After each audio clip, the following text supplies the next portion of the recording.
ছোট ঢুকোতে পারতেছে না, এইবার ঢুকে দিয়েছি। বাবা আমি তোমার পাও ধরছি, তুমি করো। আব্বা এদিকে তাকো, তুমি তো মনে করো যে ডেলি ডেলি আমারে মনে করো যে এইসব কাজ করো, তাই না? আমার আর সহ্য হয় না। মনে করো এক জিনিস কত ভালো লাগে, দেখো মা মারা যাওয়ার পরে থেকে আজকে 3টা বছর ধরে তুমি যে এই যে শুরু করছো, নিজের মেয়ের সাথে কখনো এইসব কাজ করতে হয় না। দেখো আব্বা আমি আর পারবো না, অনেক কষ্ট হয়েছে আমার। কালকে রাত্রে যে তুমি আমার যে কষ্টটা দিছো মানে বলার মতন না, সহ্য না পারে মনে করো দোতলা থেকে আমি নিচতলা দৌড় করে আছি, আর তুমি কি করলা আমার ওই দোতলা থেকে সমানে বকাবকি শুরু করে দিলা। এখন কথা হয়েছে আব্বা ওদিকে তাকাও।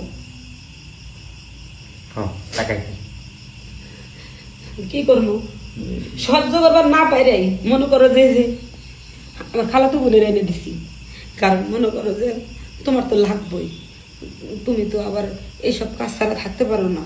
আমার খালাতো বোনের কাছে যে আমি কইলাম, আমার খালাতো বোন সব দুঃখ আমার বুঝে পরে আমার কাছে আইসি।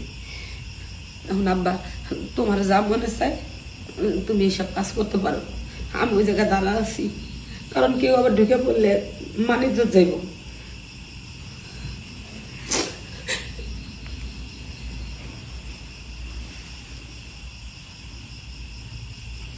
তুমি তো খুব সুন্দর, তোমার ভালো করবেন, তোমার খালাতো বোন, আসলে তোমার কি খালাতো বোন?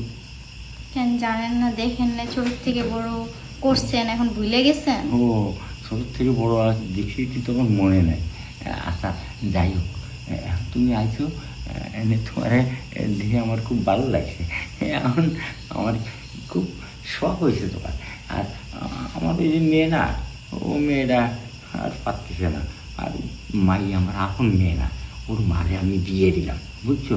ও আমার মানে ওর মার সাথে একটু ছিল, 1.5 মাস বয়সের সময় ওর মারে ওরে নিয়ে বিয়ে দিলাম। মানে ওর মা আমার আগে এখানে কী করবো, আমি না পারি আমি ওর সাথে করি। মানে তুমি আইছে না, সব কিছু আমি দেবো, দরকার টাকাও দেবো তোমার। প্রতিদিন? হ্যাঁ প্রতিদিন না, একদিন পর একদিন। কি তুমি রাজি? যখন বলছে তখন আপুর কষ্টটা তো একটু দেখা লাগে।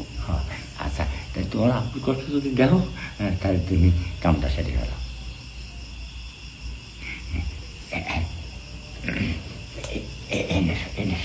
এইভাবে সরানো,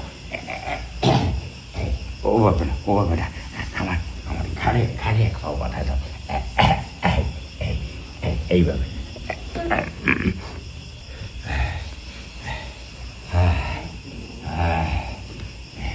খুব আরাম পেলাম, খুব শান্তি হলো। কি যে আরাম পেলাম তা বড় মতন না। এখন তুমি এই সমস্ত বোঝো? বোঝো না? এই তো তোমার সব আমি শিখে নেবো, বুঝে নেবো, কোনো চিন্তা করে না, তুমি খুব সুখ পাবা। আজকে আর তোমার দিছে না, আজকে কেবল ঢুকাইছি, কালকে তোমার আর ঢুকাই দেবো, 10 টাকাটা কিনে হারিয়ে দিয়েছে।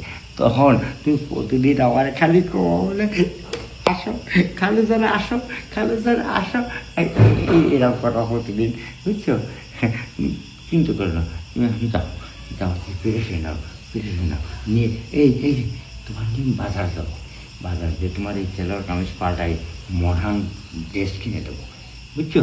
তা তুমি যাও যাও। মেয়েরা আমার বুদ্ধি আছে, সুন্দর বুদ্ধি আছে। কি আব্বা শান্তি পাইলা? খুব শান্তি পেয়েছি, কোনো আর সমস্যা হয়নি, কোনো জায়গায় দেখি নাই যে বাপে তুমি আমার মারে বিয়ে করছো, আমার সহকারে বুঝলাম, কিন্তু তুমি তো আমার বাপ, তোমার তো বাপ ডাহি, তাই না? তুমি কিভাবে পারলা আজকে 3-4 বছর ধরে আমার সাথে এইসব কাজ করো? হাইবেন না আমার খালাতো বোনের এনে দিছে, দেখছো? আমার খালাতো বোন একটা বার তোমার কিছু কিছু কইছে? হ্যাঁ নীরবে সে তার দেহ বিলাই দিছে তোমারে। শোনো বাবা, তোমার যদি মনে চায় না তুমি আমার আবার কাজ মানে করতে পারো। না না করো। দেবো দরকার হয় না হয় আর তোর একটা মা এনে দেবো, কিন্তু আমি তোর সাথে হেরাম করবো না, তোর খালা তো বোনের সাথেও না, তোর সাথে মানে আরো ভালো। আমি যা করি সেদিন আমার মাফ করে দে। জানো বাবা, যেদিন আমার মারে তুমি বিয়া করছো না, হ্যাঁ। ওই দিনের থেকে তোমার আমি বাপের মতন সম্মান করি, খুব ভালোবাসি। আর তুমি না কি করলা? থাক বাবা, তোমার আমি মাফ করে দিছি, ঠিক আছে, তুমি যাও। আচ্ছা আমি চলে যাচ্ছি, আমি শিগগিরই তোর ছেলে দেখে একটা বিয়ের ব্যবস্থা করতেছি।